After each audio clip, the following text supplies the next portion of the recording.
एक पे अध्याय 16 पढ़ रहे हैं। कौन सा अध्याय है? बेनारे।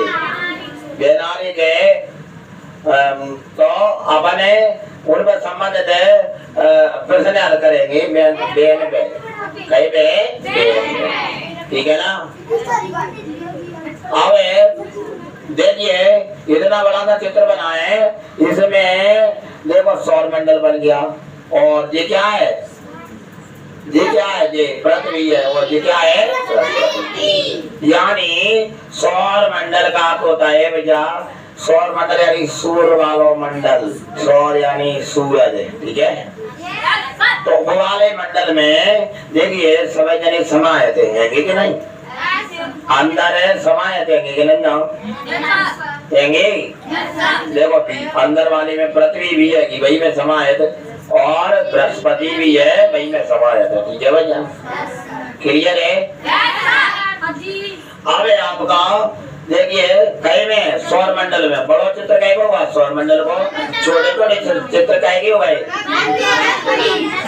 पृथ्वी और ठीक है। परेशानी पृथ्वी और बृहस्पति कई में समाये थे सौर मंडल में, कई में। तो देखे जैसे कि नीचे दिया गया बेनारे पृथ्वी, बृहस्पति और सौर मंडल, यानी ऊपर को मैंने नीचे कर दिया इसलिए। तो ऊपर दिया गया, ऊपर दिया गया बेनारे पृथ्वी, बृहस्पति और सौर मंडल के बीच संबंध की सही व्याख्या करता है, यानी संबंध की सही अर्थ को बताता है। ठीक है भैया, क्लियर है? अब भाई पास क्या बनता है, क्या बनता भैया? समझने के लिए थोड़े 2-3 पॉइंट हैं, उनको समझ लेंगे तो अपना बेनारे आराम से कंप्लीट हो जाएगा। ठीक है ना।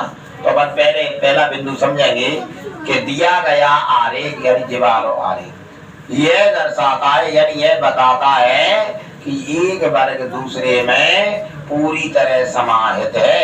यानी जीवाणु गोला में एक और गोला कैसा है?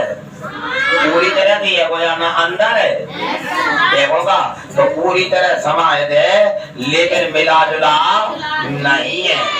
नहीं है इसमें, उसके अंदर है लेकिन मिला जुला नहीं है।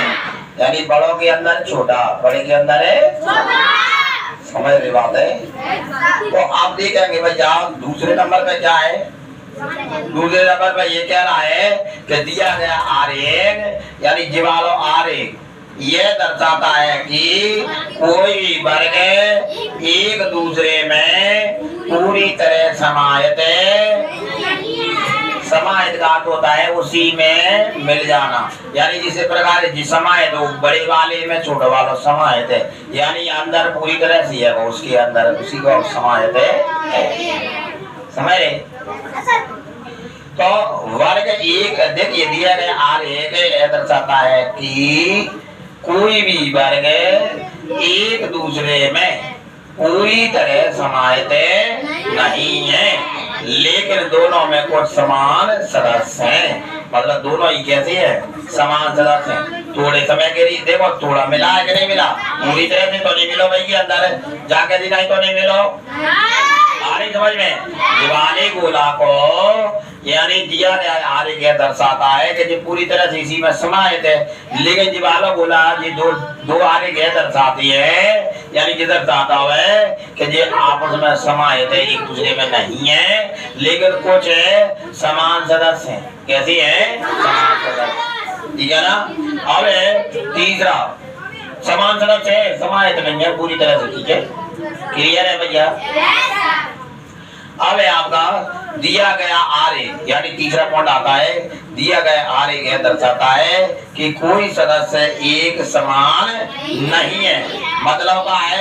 एक दूर है, एक अलग अलग। मतलब जो है मैंने कही एक टपको है, मान लो अलग अलग गोल अंडा से लगे हैं, मान लो तो अपन जो दिमाग लगाओ कि जिस सदस्य कैसी है? समान नहीं। एक कोई भी मतलब यह सदस्य दर्शाता है कि कोई सदस्य एक समान दोनों एक समान नहीं है। समझ नहीं बात है। ये समय दर्शाना जाने और जाने का दर्शाता ये संबंध समान सदस्य है और जाने का दर्शाता उसी में समाहित है। ठीक है ना भैया? इसी पे कहा के व्यवहारिक में ये उदाहरण बनता है। क्या बनता है? उदाहरण बनता है। कैसे समझेंगे भैया? निम्न शब्दों के लिए उपयुक्त है बेर आर एक चुनिए। देखिए व्यवहारिक कहते हैं बस है, इंजन है, पिस्टन है, यानी तीन इंजन अलग अलग है। बस है, इंजन, पिस्टन लग तो ऐसे रहे है कब ये कई मतलब जो है इंजन के अंग हो जी कई अंग है ये तो सबसे पहला बीटर है पिस्टन है तो भैया इंजन रहे तो का इंजन में पिस्टन रहे तो यानी इंजन का पहला पुर्जा नहीं आई समझ में? इंजन का पहला पुर्जा पिस्टन होता है, दूसरा होता है इंजन है और तीसरा बस यही मैंने कई बात इंजन से तो समझ रहे। तो ऐसा आरेख आपको बी ऑप्शन में दिख रहा है भैया। देखो बस इंजन है पिस्टन यानी उसी में पिस्टन के क्या बने पिस्टन ने बनाया इंजन है और इंजन ने बना दी पूरी तो इस तरीके से कर लेंगे। पिस्टन इंजन का भाग है और इंजन बस का एक भाग है। समझ नहीं बात है? इस प्रकार से भैया पिस्टन अंदर रहेगा फिर इंजन बनेगा। ठीक है भैया? इसलिए मेरी उम्मीद है कि आपको यह व्यवहारिक समझ में आ गया होगा। बहुत बहुत धन्यवाद।